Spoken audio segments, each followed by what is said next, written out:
think His Girl Friday is one of the greatest American films ever made. I think it's absolutely the best example of fast, witty talk in which character is being revealed the whole time. What do you want? Your ex-wife is here. Do you want to see her? The first scene, when Rosalind Russell comes in to tell Cary Grant, from whom she's now divorced, that she's going to become engaged, it's like a verbal and gestural heavyweight fight.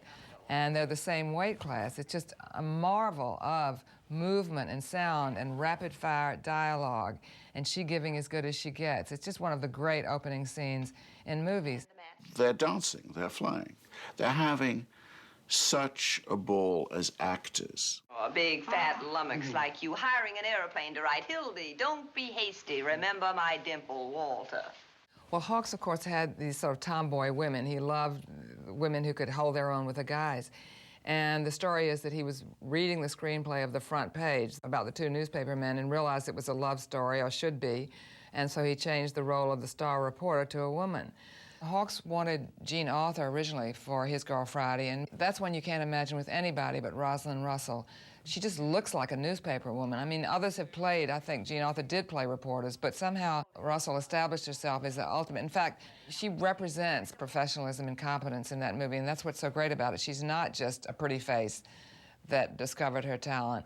And when the other guys in the press room who also can't see her, can't picture her knitting socks in suburbia, say anyone who can write like that is never going to stop writing, and you believe it. That's what puts it on this kind of romantic professional footing. It's not just a pretext. You really believe that. It's an authentically felt a newspaper comedy.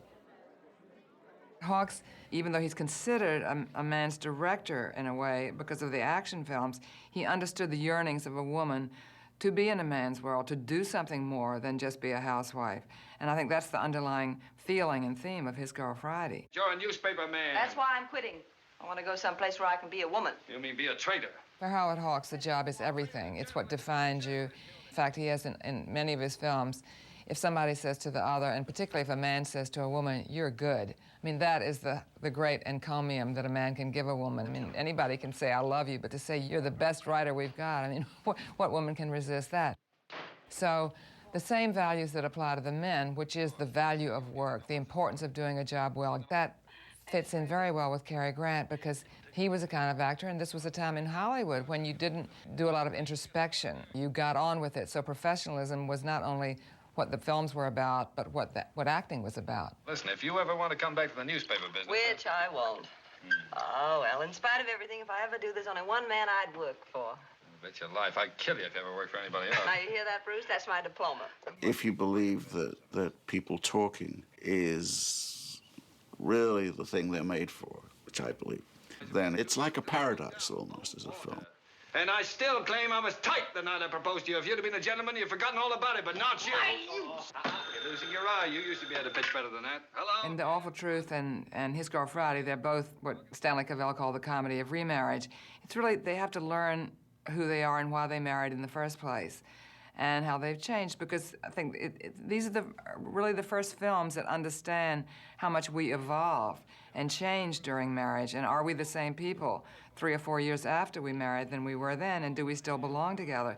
So they're really posing sort of existential romantic questions, and they have to find out through the devices of comedy and insult and aggravation and aggression what it was that brought them together in the first place, and if it still exists. They need constantly to have come off some huge quarrel where they can reinvent the whole idea of first meeting and wooing and seduction. I think it is a profound comment about love as being something that is most intense when it's uncertain. Listen, will you ever forget the night you brought the governor back to the hotel? You see, I was in taking a bath while I came walking out without... she didn't know I was in town.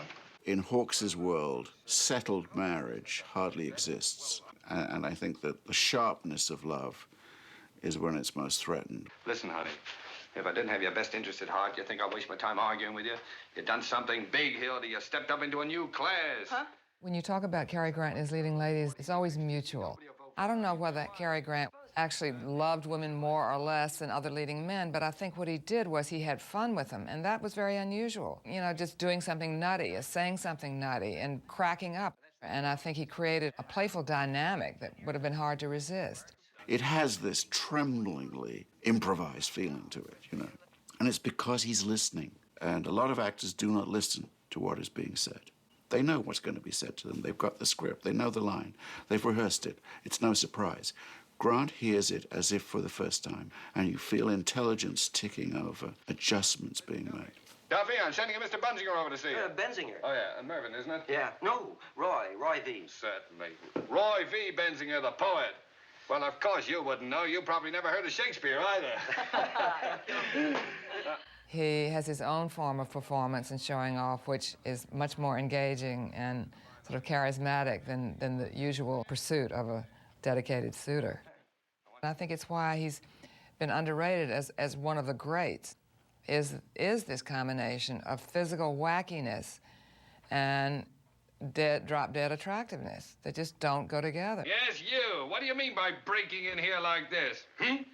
One of the things that's interesting is he does have a dark side. It comes out later in the Hitchcock films more than in the screwball comedies, but it's there too. When the poor Molly Malone jumps out the window, he could care less whether she kills herself. He doesn't even go look, you know.